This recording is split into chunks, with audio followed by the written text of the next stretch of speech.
Paano ba magkaroon ng peaceful na relationship? Well, ako bahala sa'yo. Manood ka lang sa video na ito. Let's go!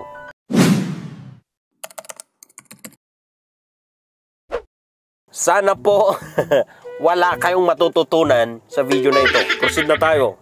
Sa number 1 is that make sure lang na palagi nyong ibalik ang hindi magandang nakaraan ninyo. Ang issue nyo or yung history kung paano ka, niloko minsan. Ibalik mo lang lahat ng yon. Kung ano man ang hindi magandang memories ninyo, palagi mong ipaalala sa kanya. Maniwala ka sa hindi.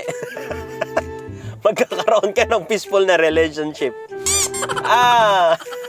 Bahala kayo kung gawin nyo. Proceed tayo sa number 2. Make sure na palabasin mo na mahal niya pa yung ex niya. Ipilit mo.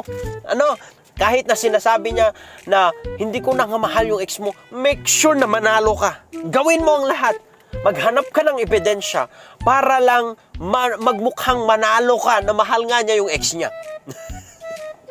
Kung gusto mo na magkaroon ng peaceful na relationship, gawin mo yon. Akusahan mo siya na nung lumabas ka nga, nagpa-repair ng motor mo eh. Akala ko nagpa-repair ka, nagpa-change oil ka naman sa ex mo. Magkakaroon nga kayo ng peaceful na relationship kapag ganon. And after niya na napilitan na aminin na, sige, kung yun ang sabi mo, aminin ko, mahal ko nga yung ex mo. Kasi yun ang sabi mo. Kapag sinabi niya yon, then, dyan ka mag-iiyak. Diyan ka na magdadrama. Diyan ka na magbabantay na, magpakuha ka matay ako. Dahil nga gano'n, niloloko ba ako? Napakaganda ng relationship nyo nga ganyan. Ay, buhay. Sana wala kang natutunan. Gawin mo yan. Okay, proceed tayo sa number 3. Ay, wag mong pagbibigyan yung mister mo sa kama. No! kahit sa sahuran na ibigay niya yung sahod niya, wag mong pagbibigyan. Kapag mangangalabit yan, wag mong pagbibigyan. Oo, hindi yan maghanap ng iba. Oo, hindi yan papatol ng iba. Sana hindi ka maniwala. Wag mong pagbibigyan yan. Katawan mo yan, pagkait mo yan. Hindi naman sa kanya yan eh. Wag. Ang gawin mo, dun ka sa kapitbahay nyo. Yun yung pagbigyan mo. Magkakaroon talaga ka ng peaceful na relationship. Number 4. Wag mong gagawin to. Never ka na mag-sorry kasi palaging ikaw dapat ang tama. Never. Nung tinanong niya sa'yo kung anong ulam, sabi mo, ikaw bahala. Tapos, bumili siya ngayon ng isda.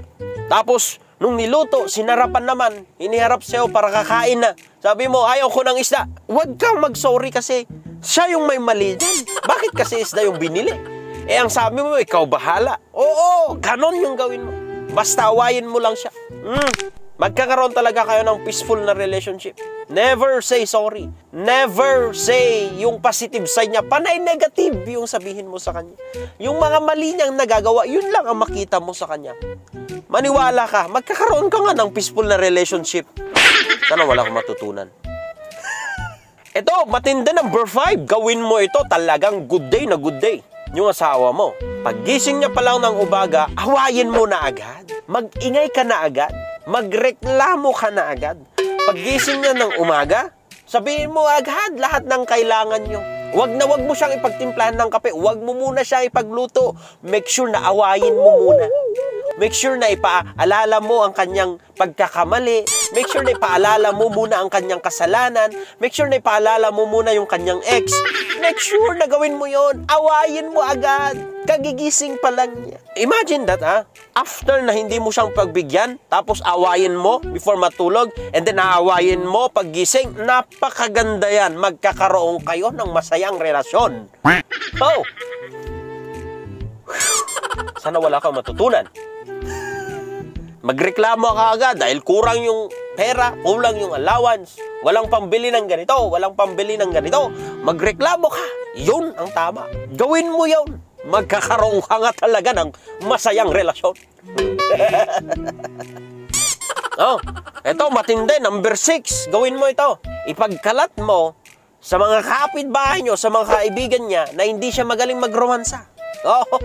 Tingnan mo, hindi naman mapapahiya yung asawa mo dyan. Hindi, gawin mo lang. Tingnan na, para maging tama ka ulit. Para ikaw yung maging santo, magmumukhang ikaw yung okay or maganda or malinis. Or alam yung ginagawa, yung magaling. Gawin mo, siraan mo. Sa kapitbahay nyo, sa ibang tao, sa pamilya niya, yung asawa. Magkakaroon ka ng masayang relasyon. O, gawin mo yun. Number 7, gawin mo to. Magdabog ka. Kung meron siyang pinapagawa sa'yo, yung parang bata ba? Ano? Na kapag inutusan ay nagdadabog. Ano ba yan? Bago mo gawin, magdabog ka. Magreklamo ka. Bago mo gawin. Or, kapag meron siyang binagawa, magdabog ka, magsalita ka ng kung ano, magbunganga ko muna, tapos wag na wag mong gagawin. Yun ang pinakamatindi. Oh, magkakaroon ka talaga ng magandang relasyon. Yan, peaceful. Gawin mo yan. Number 8. Eto matindi.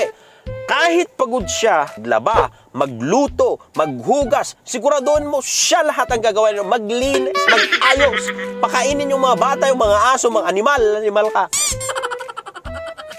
Gawin mo yun. Kahit pagod siya.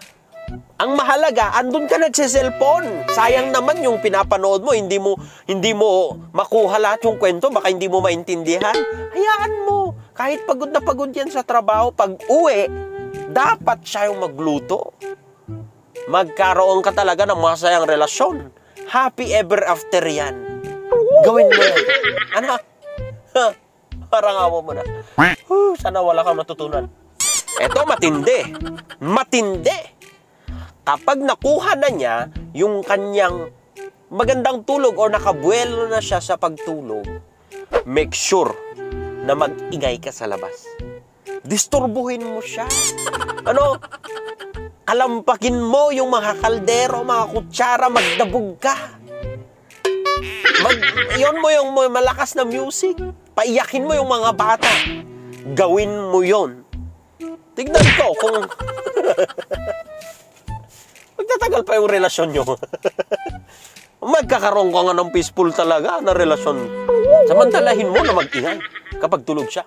Samantalahin mo mag-video okay kapag natutulog siya. Magtawag ka ng mga kaibigan mo para doon sila sa bahay nyo. Mag-ingay. Gawin mo yun. Magkakaroon ka talaga ng peaceful na relasyon. Anyway, bahala ka sa buhay mo. And ito man, ito ang pinakamatindi. Last but not the least, number 10 na dapat mong gawin is that, ito lang masasabi ko, may topa ka sa isip kapag ginawa mo yung mga binigay ko. Kailangan natin na may pamental ka. Baliw na lang ang taong gagawin yan. Pero sa totoo lang, kapag binaliktad nyo lahat ng in-advise ko, dun kayo magbe-benefits. Dun talaga magkakaroon ng peaceful yung relationship nyo. Baliktarin nyo lang. Because sometimes, peace, isa sa pinakahinahanap-hanap is yung peace. So make sure na yun yung may provide mo sa kanya. Kung gusto mo na ikaw yung palagi niyang isipin, uuwian, gusto niya palaging kasama, ibigay mo ang peace. And you can never have peace, a genuine and original peace, without the Prince of Peace. His name is Jesus. You need to receive Jesus, be baptized, walk with Him through His Spirit, then you shall have peace that you can able to share to anyone, especially your partner. So that's it. Maraming salamat po sa inyong lahat. Good day and God bless.